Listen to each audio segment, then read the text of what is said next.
Olá pessoal, vamos começar mais uma videoaula falando um pouquinho sobre as alavancas. O estudo das alavancas está diretamente ligado ao conceito de equilíbrio, em especial os movimentos rotacionais, os movimentos de rotação. Graças aos estudos realizados em torno desse tema, diversas ferramentas no nosso dia a dia puderam ser inventadas.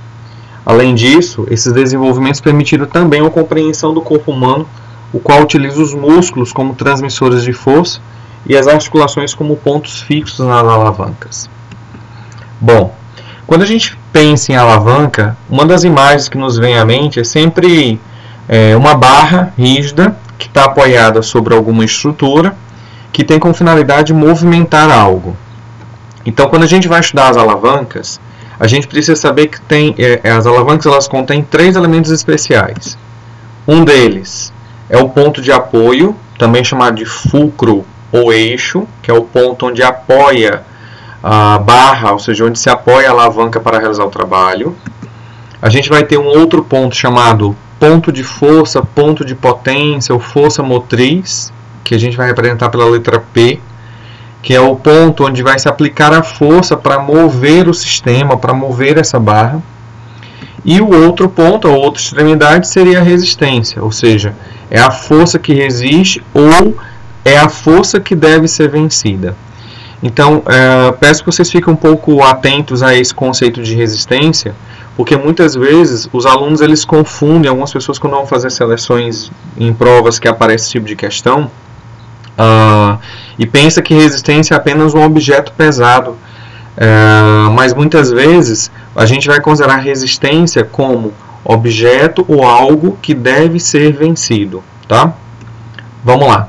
Então, como eu falei, a gente vai apresentar cada um desses pontos por letras. Então, P seria o ponto de força ou de potência, o E seria o eixo ou o fulcro, que é a região central, onde a barra ela vai girar ou vai acontecer a rotação, e o R seria o ponto de resistência, que no caso está representado pela pedra. Tá? Bom, a distância em que, por exemplo, nessa imagem, esse homem pega a barra até o eixo, a gente vai denominar isso de braço de potência ou braço de força, tá? E a gente vai ter uma distância que é do ponto do centro de massa desse objeto, da pedra no caso, até o eixo, que a gente vai chamar esse elemento de braço de resistência. Então, se a gente observar, a gente vai encontrar 5 elementos principais da alavanca: o ponto de apoio, o eixo, a resistência, o braço de potência e o braço de resistência. A gente tendo esses conceitos em mente, fica muito fácil a gente definir e fazer as classificações dos tipos de alavanca existentes. Bom, vamos falar sobre os 3 tipos de alavancas existentes, tá? A diferença de uma alavanca para outra vai depender do local onde eu vou colocar o ponto de apoio, o ponto de resistência, o eixo e, consequentemente, os braços vão se modificar. Então, a gente vai fazer a classificação desses tipos de alavanca baseado no posicionamento de quem se encontra, ou seja, de qual dos 3 elementos se encontram no meio do sistema. Um dos tipos de alavanca que a gente vai encontrar, que a gente vai definir, é chamado de alavanca interfixa, ou alavanca de primeira classe ou de primeira ordem. Quando a gente fala que é uma alavanca interfixa ou de primeira classe, isso não significa dizer que a alavanca é a melhor de todas, não é isso. É porque, classicamente falando, ou na nomenclatura, ou seja, usual, foi denominado que essa alavanca, onde o eixo se encontra no meio do sistema, ou seja, o ponto de apoio se encontra no meio do sistema, a gente vai considerá-la como uma alavanca de primeira classe. Ela é considerada uma alavanca de equilíbrio, e a força necessária para vencer a resistência depende do comprimento do braço de potência e do braço de resistência. E essa alavanca geralmente é uma alavanca usada em movimentos de balanceio, como por exemplo aí na gangorra. Então, por exemplo, a garota está de um lado, o garoto está do outro, e eu tenho um ponto de apoio no meio. Então essa alavanca é chamada de interfixa, ou seja, o eixo, o ponto fixo, se encontra no meio do sistema. Tá? Um exemplo no sistema humano. Então, por exemplo, no caso a gente fazer uma extensão do pescoço ou então uma flexão cervical. Então, o peso, os 2 terços anteriores da cabeça a gente vai considerar como resistência, O eixo seria aí representado pela coluna, tá, cervical, e a fossa seria o ponto representado pelos músculos cervicais ou paravertebrais cervicais, tá?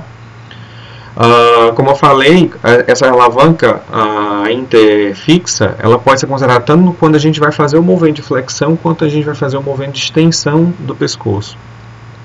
Na letra A, a imagem acima e à esquerda de vocês, a gente consegue ver um tipo de alavanca interfixa, onde a resistência seria os 2/3 anteriores aí da cabeça, né? Enquanto que na figura B, ou na imagem de letra B, a gente tem representando aí o eixo ainda como a coluna cervical, porém a porção posterior do crânio é que vai ser considerada agora nesse momento a resistência, onde a força aplicada aí está representada pelos músculos esternocleidomastóides, tá? Bom, aqui um outro exemplo de alavanca interfixa, tá? Onde eu tenho o tríceps sendo representado aí como ponto de força, né? O braço de potência, a gente vê que é um braço de potência curto, porque seria mais ou menos o ponto de inserção do tríceps até a articulação do cotovelo, tá? E o braço de resistência, né? Que é bem maior e está sendo representado aí pelo antebraço dessa imagem, tá? Bom, aqui a gente vai ter um outro exemplo na letra A, uma imagem representando uma alavanca também interfixa, tá? Hoje a gente vai ter aí o braço de resistência, tá? Ou seja, que é a distância entre a letra F e a letra E, e o braço de resistência que é representado pela letra E a letra R, tá? Que é representado aí pelo livro. Na letra B, a gente também tem um braço de... A gente vai ter uma alavanca do tipo interfixa. Só que o que difere uma da outra? É o tamanho do braço de potência, ou o tamanho do braço de força. Então, a gente vê que na letra A, a distância da mão de quem está segurando até o lápis, que você está representando aí o eixo, é bem maior do que na letra B. Então, na letra B, a distância é menor. Isso a gente vai nos levar a um conceito que eu vou estar discutindo mais à frente, que é chamado de vantagem mecânica. Então, a função da vantagem mecânica, quando a gente usa esse termo, é poupar energia, ou seja, usar menos força para poder mover um objeto. Então, nas duas imagens representadas aí na letra A e na letra B, o tipo de alavanca é a mesma, interfixa.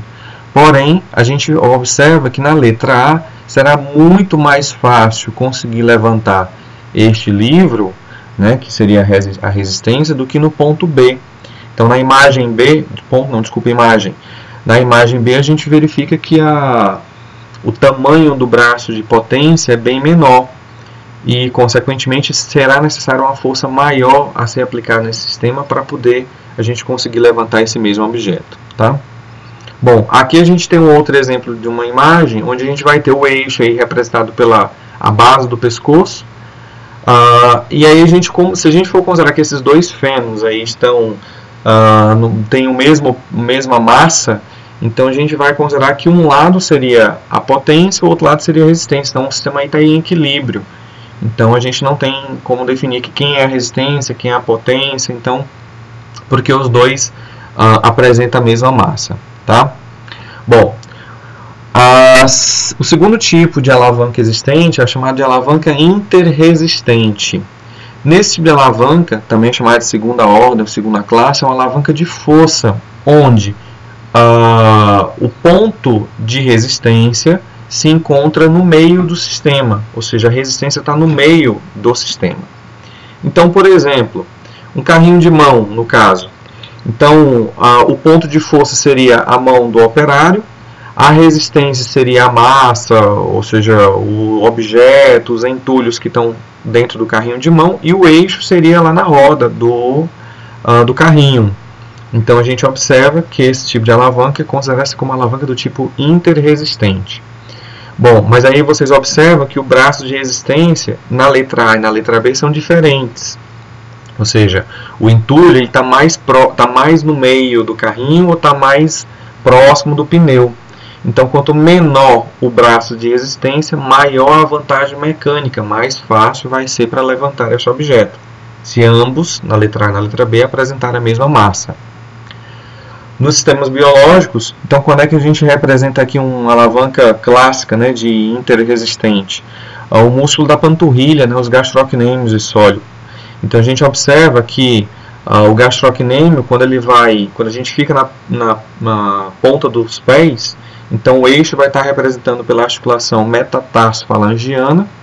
A resistência, que vai cair no meio do pé, estaria representado aí pela a meia distância entre o eixo até o ponto de aplicação de força no calcâneo, tá?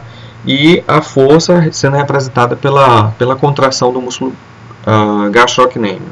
Aqui só mais uma imagem para poder exemplificar dentro de um sistema biomecânico, né, e de alavancas. Então a gente vai ter, como eu falei anteriormente, o ponto fixo, o eixo, que é representado pela letra F, seria nas articulações metatarsofalangianas. A resistência, que é o peso de todo o corpo, toda a massa corporal estaria concentrada aí mais ou menos ao nível do tornozelo, no meio do pé, tá? E a a contração do músculo gastrocnêmio e sólio, tá? Estaria sendo representando o ponto de aplicação de força, né, para poder levantar e fazer a rotação desse sistema, ok? Bom, o outro tipo de alavanca existente é a alavanca do tipo interpotente ou de terceira classe ou terceira ordem. Não significa dizer que esse tipo de alavanca é a pior das alavancas, não é isso. Tá? Isso é porque, de forma convencional, foi intitulada que quando a força ou quando o ponto de aplicação da potência se encontra no meio do sistema, a gente vai classificá-la como alavanca interpotente. A alavanca interpotente é uma alavanca que a gente vai considerar como uma alavanca de terceira classe ou de terceira ordem também. É uma alavanca de velocidade. A gente vai ter como, por exemplo, aqui, representado o músculo bíceps braquial. Então, o bíceps braquial, a gente vai ter o ponto de aplicação de força dele é ao nível da tuberosidade do rádio. O eixo estaria representado pela articulação do cotovelo. E a resistência na mão aí, ou o próprio antebraço aí nessa imagem, tá? Então a gente observa que o ponto de aplicação de força, ou seja, a força é aplicada no meio do sistema, ok? Bom, agora devemos ter um certo cuidado no seguinte aspecto, que isso vocês têm que ficar atento quando vocês observarem alguma questão ou prova que fala que abordem esses tipos de contrações. Então observa na letra A e na letra B. Na letra A, a gente vai ter o eixo representado pela articulação do cotovelo, é uma alavanca interpotente. Aí. É o ponto de aplicação da força, que é o do bíceps braquial, está sendo no meio, aí na tuberosidade do rádio, e a resistência seria o peso da mão com o peso do antebraço. Então, na letra A, seria uma alavanca do tipo interpotente, ou seja, uma alavanca de terceira classe, onde a gente vai ter aí a contração concêntrica do bíceps. Agora, quando nós fazemos uma contração excêntrica do bíceps, por exemplo, o braço está descendo para fazer a extensão, não é no movimento de extensão, mas seria um movimento controlado, lento, de descida do antebraço, no sentido da extensão do movimento, os elementos continuam o mesmo, ou seja, o eixo, porém o ponto de aplicação de força agora, que seria a ação do bíceps, que está contraindo de forma excêntrica, corresponde à resistência do sistema, enquanto que a força seria o peso do antebraço e da mão. Por que a gente vai considerar agora, na letra B, uma alavanca agora de segunda classe ou de interresistente? Porque lembra que eu comentei no início do vídeo, onde a definição de resistência não significa dizer algo que seja pesado, mas é aquilo que precisa ser vencido. Então, na letra B, a força está sendo representada pela massa do antebraço e da mão, que, com a ajuda da gravidade, faz com que esse sistema, no caso, vença uma resistência de excentricidade do bíceps. Então, o bíceps ele precisa ser vencido, porque se ele vencer, a alavanca vira uma alavanca de terceira classe. Agora, como ele está sendo vencido, então a gente vai considerar isso como uma alavanca de segunda classe ou uma alavanca interresistente. Ok? Vamos aqui mais um exemplo. Olha só. Na letra A, a ação do músculo braquioradial. Na letra A, a gente vai ter, para a flexão do cotovelo, a gente vai ter o peso, a massa do antebraço, o ponto de aplicação de força do braco radial, que é lá no processo, ao nível do processo estiloide do rádio, e o eixo representado pela articulação do cotovelo. Então, durante a contração concêntrica aí do braco radial, a gente vai considerar na letra A que essa alavanca é uma alavanca de segunda classe. Por quê? Porque a resistência do antebraço, a massa do antebraço, é um pouco maior do que a massa da mão. Se a gente tivesse essa possibilidade de seccionar o antebraço e colocar numa balança, e seccionar a mão e colocar na balança, o antebraço seria bem mais pesado, ou seja, teria tem bem mais massa. Então a gente vai considerar que a resistência seria do antebraço. Tá? Agora, se a gente colocar um objeto, suponha um halteres de 1 kg, 2 kg na mão, por exemplo, então o peso, a massa desse objeto, juntamente com a massa da mão, vai superar a massa do antebraço. Então a gente vai considerar que a resistência vai ficar agora à distância, mais distante, então, do ponto de aplicação de força. Então na letra B a gente vai agora considerar o sistema como uma alavanca de terceira classe. Porque a massa agora, como maior, ela não se encontra mais no antebraço, e sim na mão.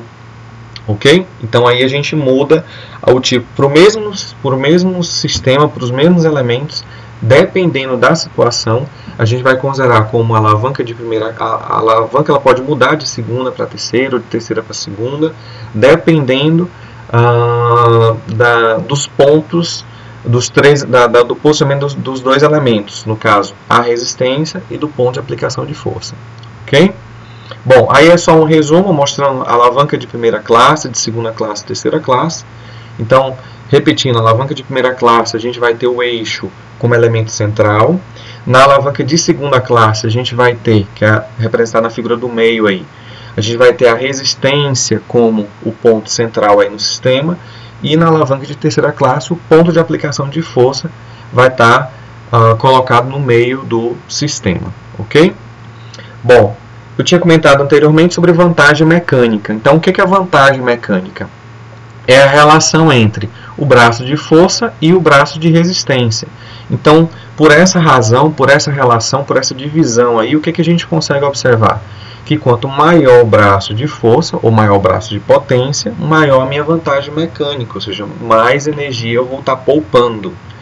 Então, para que eu tenha uma vantagem mecânica, eu preciso aumentar o braço de potência, o braço de força, ou diminuir o braço de resistência, o braço de resistência, tá? Bom, a questão que vocês tentaram responder falava o seguinte: vamos analisar cada um dos itens e vamos ver qual seria a resposta correta. A questão fala o seguinte: uma máquina que opera sob o princípio de uma barra rígida, que sofre a ação de forças que tendem a rodar a barra em torno do seu ponto de apoio, é chamada de alavanca. Em biomecânica, os princípios da alavanca são usados para visualizar o sistema mais complexo de forças, que utiliza o movimento rotatório do corpo.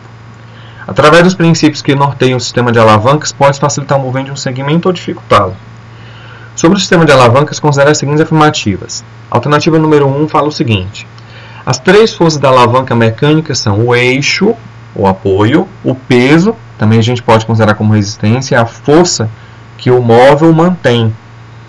Então, essa afirmativa ela está verdadeira, ela é verdade, né? Ou seja, a gente vai ter os três elementos principais no sistema de alavanca, são três: o eixo, a força, né? Ou seja, o ponto de potência, e a resistência, que seria o elemento que vai ser vencido, né?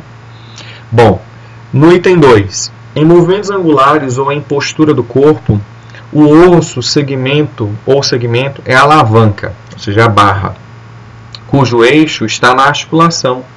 A contração muscular é a força que move ou mantém, enquanto que a resistência é o peso do segmento do corpo ou a resistência a ser aplicada.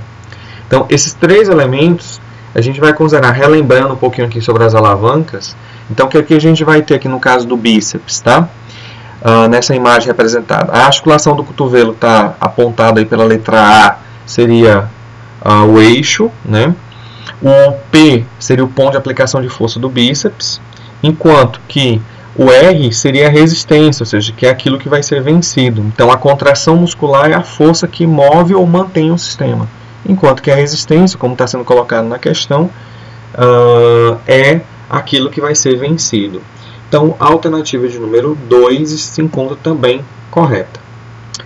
Item 3. A vantagem mecânica da alavanca designa a razão, quer dizer, a divisão entre o comprimento do braço de força, o braço de potência, a mesma coisa, e o comprimento do braço de peso, o braço de resistência.